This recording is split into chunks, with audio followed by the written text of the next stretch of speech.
Yo, what is going on, everyone? My name is Nick, or the Notorious Fantasy, and in today's video, we're going to be doing a 10-team PPR mock draft from the 4th overall spot using Sleeper. The roster positions for today's mock are to be 1 quarterback, 2 running backs, 2 wide receivers, a tight end, 2 flex spots, kicker, defense, and 5 bench spots. But before we could get on into this mock draft, I would like to ask that if you guys are new to the channel and you do end up enjoying today's video, that you please make sure to hit that subscribe button down below. And while you're down there, whether you are new to the channel or not, please make sure that you do leave a like on today's video. So without further ado, let's get into this 10-team PPR mock draft from the 4th overall spot on Sleeper. So I'm just going to go ahead and set the first 3 picks of the draft so that the computers don't end up doing something crazy and like Bijan is available to me at the 104. So in a lot of leagues, you're going to be seeing Jamar Chase come off the board as the 101. Typically after that, you will see either Bijan Robinson or Saquon Barkley. So those will be the first 3 picks before we get up onto the clock. So now we are up on the board. So for me, it would be between Jahmyr Gibbs, Justin Jefferson, and CeeDee Lamb. If you wanted any of those 3 players, they're all very close in my ranking, so I'm not going to have some crazy argument with you if I was to take Jahmyr Gibbs here and you were like, actually, I would prefer CeeDee Lamb, or if I took CeeDee Lamb here, and you're like, actually, I like Justin Jefferson, right? They're all in the same tier for me, and they're all in consideration as the 104, but to me, Jahmyr Gibbs should be the pick at the 104. I genuinely believe Jahmyr Gibbs could easily be the running back 1 in fantasy football. I get that the offense loses Ben Johnson, and that is going to make some people worried, but for me, I am not going to worry one bit about that. I really do believe that this is still one of the best offenses in the NFL, and with Jahmyr Gibbs getting more work early on in the game, the ceiling is the moon for Jahmyr Gibbs, and I think he is an incredibly safe bet at the 104 with significant upside. So to me, he is a no-brainer pick there. Again, if you wanted CD or Justin Jefferson, I am not going to make some crazy argument with you about that. So after you go Jahmyr Gibbs,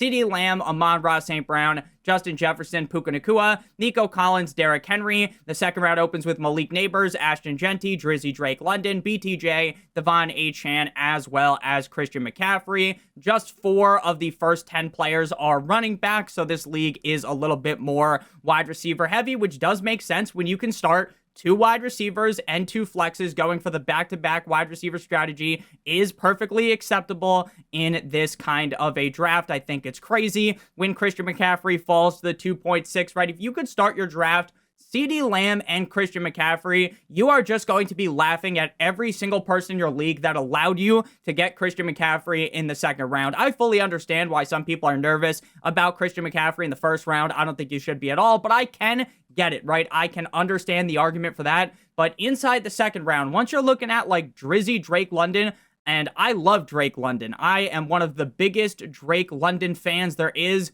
on this earth. But if you're taking Drake London over Christian McCaffrey, you need to give your head a shake. So we are up here at the 2.7 pick number 17. Best players available: Josh Jacobs, Brock Bowers, A.J. Brown, Josh Allen, Lamar Jackson, Bucky Irving, Jonathan Taylor, Ladd McConkey. Now, we talk about this all the time in 10-team draft videos, whether it's half PPR or full PPR, even in standard. In a 10-team league, the onesie positions are significantly more important. Why is that? Because in every 10-team league, a majority of the teams in your league are going to be loaded to the gills at running back and wide receiver. Now, there are going to be some examples. Maybe you play with one guy that doesn't even have enough brain cells to rub together. They have no idea about football, and frankly, sure, there's one idiot in your league, but outside of that, every single other person's team is going to be stacked at running back and wide receiver. The way you get an up on those opponents is by having the elite onesie, the elite quarterback, or the elite tight end,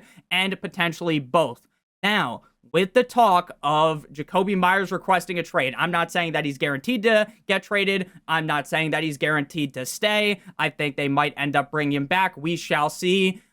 Either way, though, I think Brock Bowers would be a great pick in this spot. You can make an argument for Josh Jacobs here, but I think there is potential for a running back that we like to fall to us at the 3.4. And even so, I think based upon how this league is set up in terms of roster settings, we're probably better off just going hero running back anyways. So we're going to go ahead and take Brock Bowers here. He is an incredibly safe bet at the tight end position. I expect the offense to be significantly better than we saw last season with the Las Vegas Raiders. And last season in a not so hot offense, Brock Bowers put up some huge numbers. So after Bowers, Josh Allen, Josh Jacobs, Bucky Irving, AJ Brown, Lamar Jackson, as well as Ladd McConkey. So the other two teams here going with quarterbacks makes a ton of sense. If I didn't want to go with Bowers, I definitely would have considered either Josh Allen or Lamar Jackson. Again, quarterbacks are also very, very important, just like the tight end position in a 10-team league. The more teams you have in your league, in my opinion, the less the quarterback position matters. And same thing is the case with the amount of starters that you have. Now, if you are in a 10-team league that's starting 3 wide receivers, 3 flexes, then the quarterback and tight end position mean less in those scenarios. But if you're in the typical 1 quarterback, 2 running backs, 2 wide receivers, a tight end, 1 flex, or 1 quarterback, 2 running backs, 3 wide receivers and a flex, or 2 wide receivers and 2 flexes, I really believe this is the best strategy. Now, if you wanted to take Jaden Stormy Daniels here because now Terry McLaurin is back, I would be fine with doing that, but I typically don't love my teams as much when I go with a quarterback and tight end through the first 3 rounds. I would be a lot more likely to do so if the 4th round opened right and Jalen Hurts was sitting there for my taking, which I don't think he is going to be. So for me, it's either going to be running back or wide receiver with this pick. Now, I love Chase Brown. I think Chase Brown in a majority of leagues at this point will be going in the 2nd round.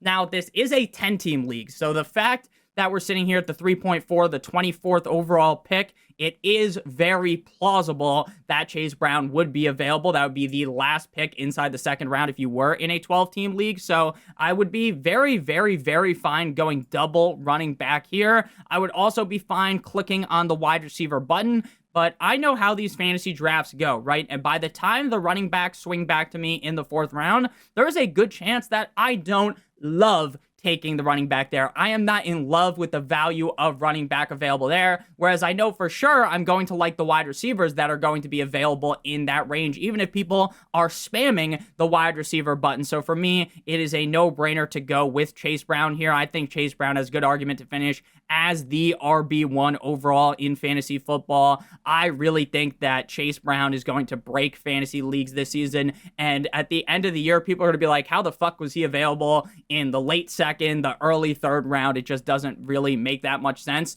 He's on a team that's going to have to throw the ball a ton, and normally that would hurt a running back, but when you are a running back with the pass-catching ability of Chase Brown, it is going to be a great situation for him to succeed. After Chase Brown, Kyron Williams, Jonathan Taylor, Jalen, stop, it hurts, Tyreek Hill, T. Higgins, Trey McBride, JSN, James Cook, Jaden, Stormy Daniels, Marvin Harrison Jr., Magic Mike Evans, and Joe Burrow, Joe Shiesty, so we don't get Jalen Hurts, we don't get Jaden Daniels, Joe Burrow does not fall to us, and to me, this is now kind of the quarterback range where I don't feel like I need to take them in the 4th round, right? If you like Patrick Mahomes, I get it. You don't need to take him here in the 4th round. I don't think there's a large difference here. Once you get past Baker, Bo Nix, Brock Purdy, it really starts to open up, in my opinion. So I am just much less likely to reach for a quarterback here. Now, again, if Jalen Hurts was here, or Joe Burrow, or Jaden Daniels, I probably would have insta-clicked that button, even though I don't necessarily love starting my draft without a single wide receiver through the first 4 rounds. So we're back up on the clock here.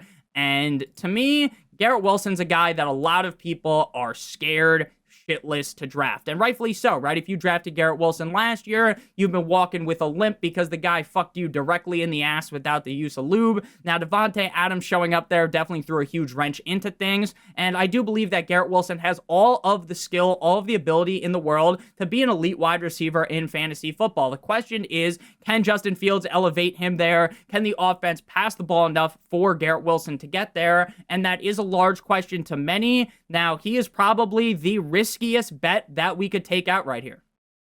We want to be as safe as possible. Look, I don't love Terry McLaurin because, frankly, I don't think Terry McLaurin's going to score as many touchdowns as he scored last season, but Terry McLaurin is a significantly safer investment when compared to Garrett Wilson. Davante Adams, in my opinion, a significantly safer bet when compared to Garrett Wilson. So while I do not love Terry McLaurin this season, I talk about this all the time. If you're doing a bunch of fantasy drafts like I do, you don't want to just completely fully fade a guy. Now, if you're in just one league, right, and you're with me, you're like, you know what, Terry McLaurin's touchdown value is going to dip. I don't think he's going to score as many touchdowns. I don't want him in my one league. That's perfectly fine, right? And if you're in just 2-3 leagues, sure, you could just completely fade Terry McLaurin. But I do really like Terry. I think he's a very talented player, and he is a very safe bet here. So we'll go ahead and take the safe option and then go for some more risk later on at the wide receiver position. After Terry McLaurin, Garrett Wilson, Alvin Kamara, Davante Adams, Breece Hall, George Kittle, and wiki DJ Moore. Now, if you can get George Kittle inside of the 5th round,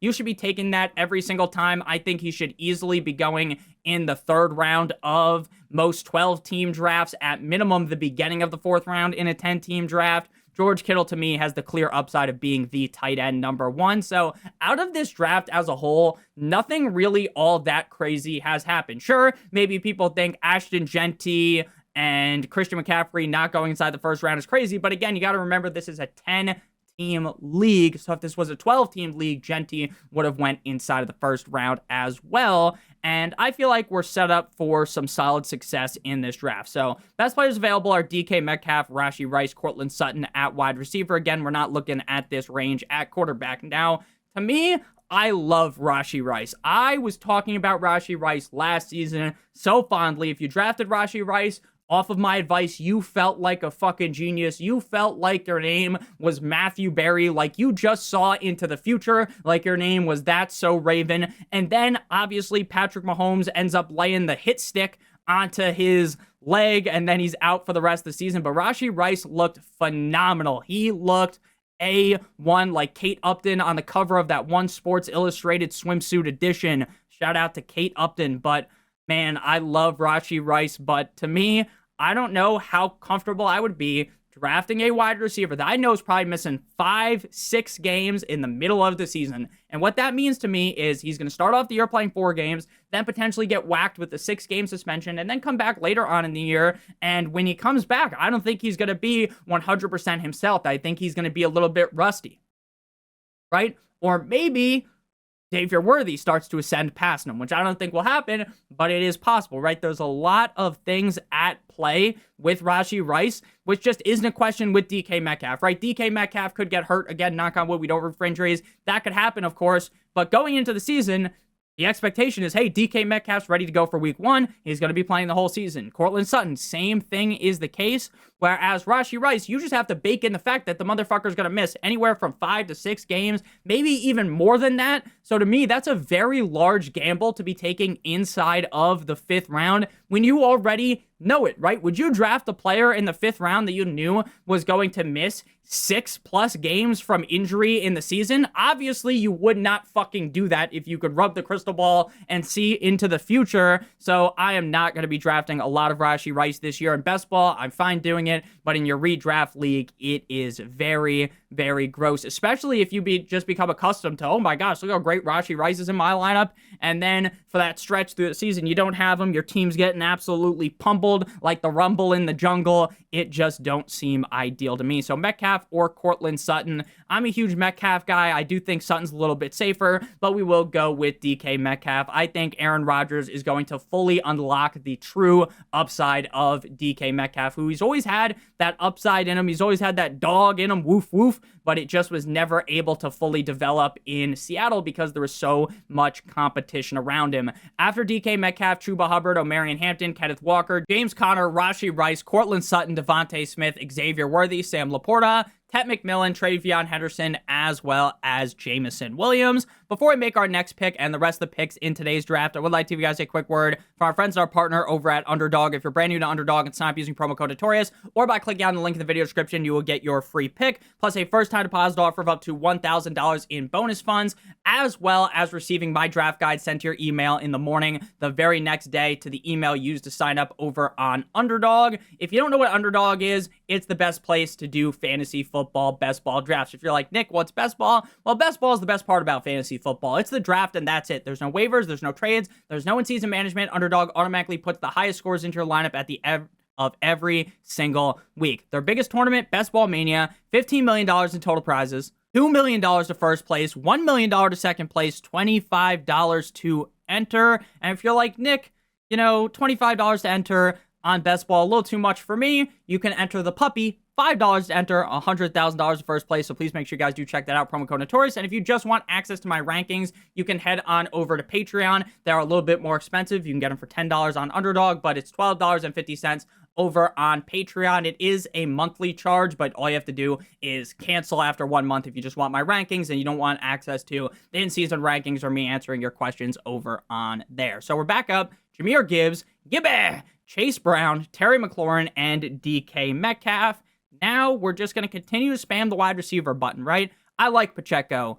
I like Tony Pollard, right? But why the fuck would I draft them here when I have Jahmyr Gibbs, I have Chase Brown? We want to keep picking up some wide receiver values, which here, the question really is, how risky do you want to get with it? Because we haven't really been taking Travis Hunter at all in these drafts, because I do think Travis Hunter's a pretty large risk week in and week out. But again, a lot of the time, you don't win your draft just triple wrapping 72 condoms around your team, being as safe as possible. So while normally I'd probably just take the layup, the safe pick with George Pickens, I'm going to go ahead this time and take Travis Hunter. Now, I think there's going to be some weeks where he's playing a little bit more defense, and it is frustrating, but based upon everything Liam Cohen has said about how his utilization will be in the offense, I think Travis Hunter is definitely a little bit more safer than people want to make the argument for him. Now, if you're going to take him in like the 4th or the early 5th round, to me, especially in like a 10-team league, I think that is a bit of a reach. But if you can get him inside of the 6th round,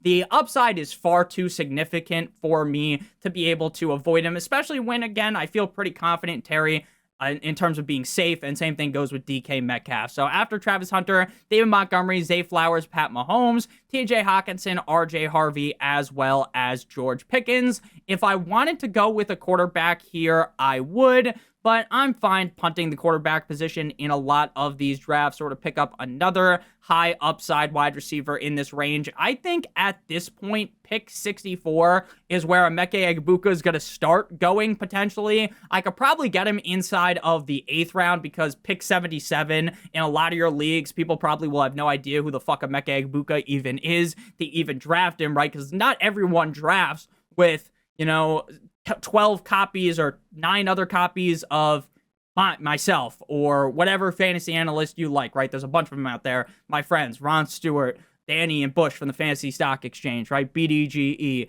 the Fantasy Flock, right? Not everyone in your league is going to be some fucking mega mind genius, okay?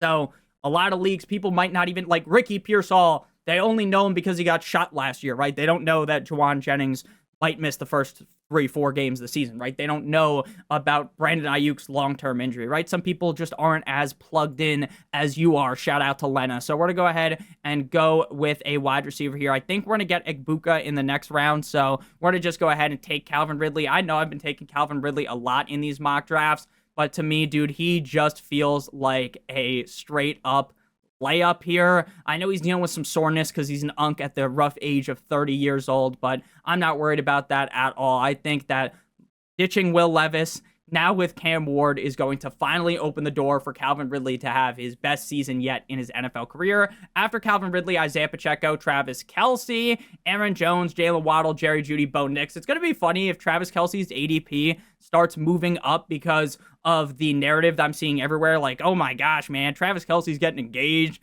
to Taylor Swift. He's going to go absolutely nuclear this year. I actually like Travis Kelce a ton, but it would be funny if that narrative somehow spewed into fantasy football. It's like how in years past, when there was Hard Knocks, people would move the Hard Knocks players up their board just because they thought that they were an interesting character. They want them on their team. They like the player. But this year, I haven't heard anyone say a single fucking thing about the Buffalo Bills version of Hard Knocks. I had no interest in it. Look, I've been losing interest on Hard Knocks as the years went on, but last year I thought it was pretty entertaining. So just kind of weird that it's because they picked the Bills. They didn't pick some team that, people actually care about. Hey, how does the Browns fucking organization work? What's going on with Shedeur, right? They would have been a great pick, right? Any other team besides the Bills would have been fun to see, at least in my opinion. Picking one of the best teams in the NFL to me is just not what the show is about.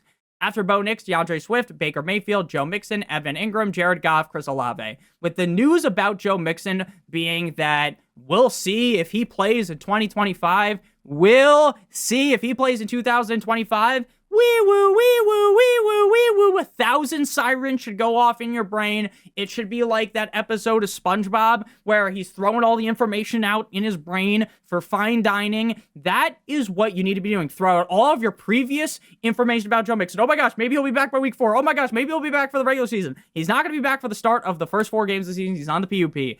Joe Mixon might miss the whole fucking season. Wee woo, wee woo. Start to panic, start to panic, start to panic. Remember I said this because Joe Mixon's going to absolutely fuck you directly in the ass, metaphorically, of course, if you draft him at this price. Sure, if he falls to round 13, round 12, maybe you want to take that shot. Maybe you want to take that moonshot. Shout out Russell Wilson. But for me, in the 8th round, hell to the nah. Now we're going to go ahead and take Tony Pollard. I like Tony Pollard a ton. I think he should be going higher now that Tajay Spears is going to be missing more time.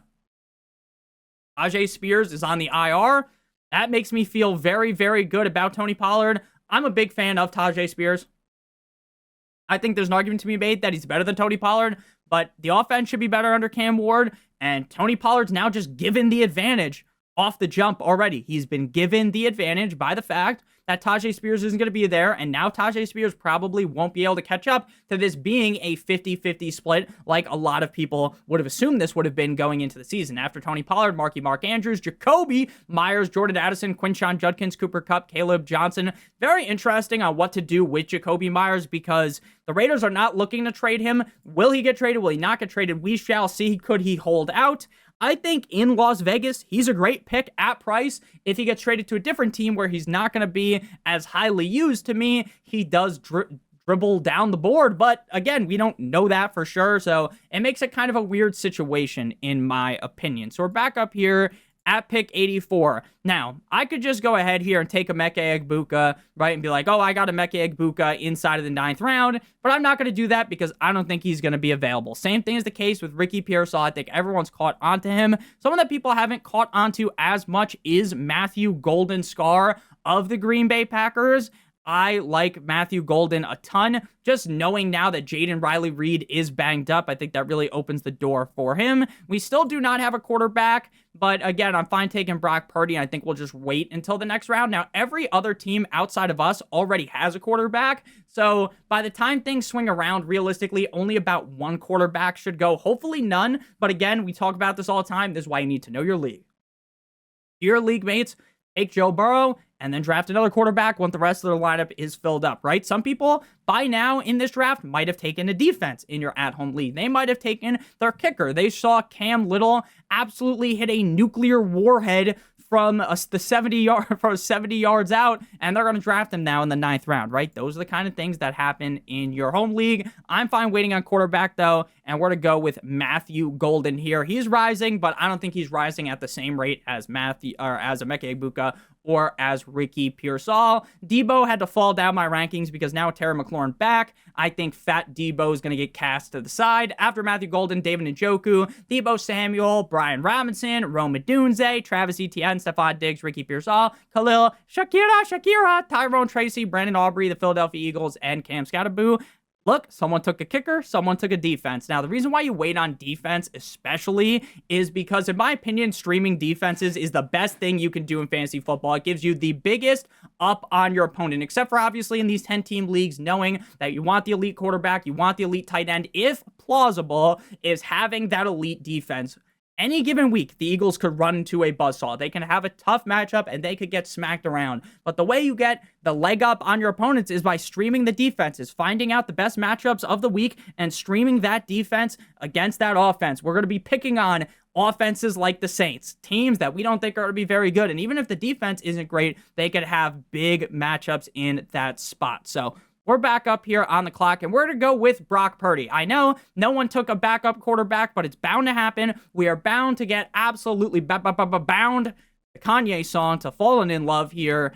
And it was going to happen. We could have gotten sniped, and that's probably what would have happened because Justin Herbert, the pervert, and Kyler Murray already went. After with Brock Purdy, Jaden Riley Reed, the Baltimore Ravens, Emeka Egbuka. Nick, why didn't you just take Egbuka again? Because I don't think that's remotely possible. These ADPs don't update quick enough.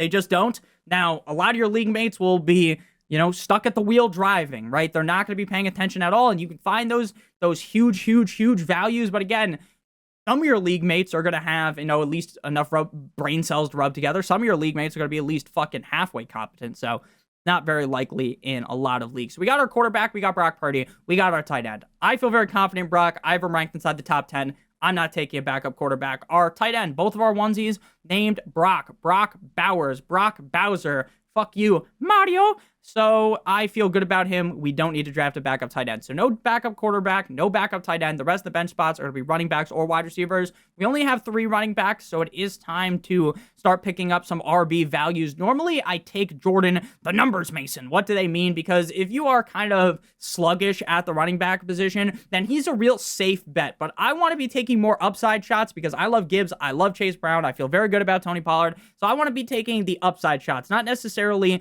the safer shots. So we'll go with J.K. Dobbins. What if J.K. Dobbins is the lead back in Denver for the whole season? I know that's a what if. It's not a guarantee. I wouldn't bet my whole fucking house on that shit, but I do think that it is plausible. It's a plausible argument. So in the 11th round, that makes a lot of sense. After J.K. Dobbins, Chris Godwin, Tyler Warren, Denver Broncos, Colston Loveland, Jordan Mason, Zach Charbonnet, Javonte Williams, Dalton Kincaid, Jawan Jennings, Janu Smith, Bates, and Steelers. Now, Javonte Williams, I forgot who tweeted it. Maybe it was Ian Hardis. I don't remember. But it was like, man, Javonte Williams is the lead back on Denver, and yet no one wants to draft him. You want to know why no one wants to draft Javonte Williams? Because Javonte Williams is going to get you 10 points every single week, probably, when he's the starter, and then eventually he'll get overtaken. Javonte Williams was the clear lead starter in Denver last year. I fell for that trap like a fish, going for the hook with the fucking worm on it, thinking they're just getting the worm, and then bam, they've been hooked up to the land, and now you're being eaten by me because I love eating fish. So Javonte Williams is like the fucking stupid fish. Sorry to all fish if you're watching. They're not all stupid, But going to go get that. Oh, let me get that little piece of hot dog. It's going to be so yummy. And then boom, you just got absolutely fucked and you're dead. Okay. So Javonte Williams to me, not a good pick at all. I just do not get it. We're going to get another running back onto this squad, and then we're going to close it out with the wide receiver. Let's go Nick Chubb. His ADP just isn't moving, despite the fact that Joe Mixon just isn't going to be playing. And I get it. Look, Nick Chubb wasn't good last year, and I told you he wouldn't be good. But Nick Chubb, he could rewind the clock and be, at least partially as good as he used to be. And in Houston, where Joe Mixon was scoring a bunch of touchdowns, it is definitely possible that he could have a good season. We're going to close things out with a wide receiver here. We're just going to go here and get another high upside guy. We're not really going to take someone that I normally take, and we'll go with Keon Coleman. Now, frankly, I don't really like Keon Coleman that much. I'm not sure if he actually has the ability to become the wide receiver 1 in Buffalo, but there is a chance that he could, and I did kind of fall for the trap last season, so I'm fine going for the trap again. Falling for the cheese like I'm a mouse here because it's the 13th round after Keon Coleman, Jaden Higgins, CJ Stroud, Dickie Dak Prescott, the Buffalo Bills, Ramondre Stevenson, Jake Ferguson, the Lions, Chris Boswell, Drizzy Drake May, not Drizzy Drake May, Draco May, Brandon Ayuk, Hank Bigsby, as well as Austin Eckler. I want to go ahead and get our kicker here with Jake Elliott. And then for defense, we're streaming our defenses. We're going for a defense with a easy matchup in week number 1. We're going with the Rams up against the Houston Texans. In week 2, they play the Titans, so we can run it back turbo, play them in back-to-back weeks. Now, our starting lineup for week 1, we might take Travis Hunter out and put Tony Pollard in, but overall, I think this team is looking mighty fine. So our team is going to be Brock Purdy, Jahmyr Gibbs, Chase Brown, Terry McLaurin, DK Metcalf, Brock Bowers, Travis Hunter, Calvin Ridley, Jake Elliott, the LA Rams defense, Tony Pollard, Matthew Golden, J.K. Dobbins, Nick Chubb, Keon Coleman. Thank you guys all so much for watching today's video. This is the full board if you wanted to check it out. I love you guys all so much. I hope you all have a great rest of your guys' day. Make sure to check out the Patreon, link in the video description. Get your full PPR, half PPR draft rankings. I love you guys so much. Thank you guys for all the support we've been seeing. Make sure you guys click on all the videos on your screen if you haven't seen already. Love you a long time. Have a great one. As always, good boy.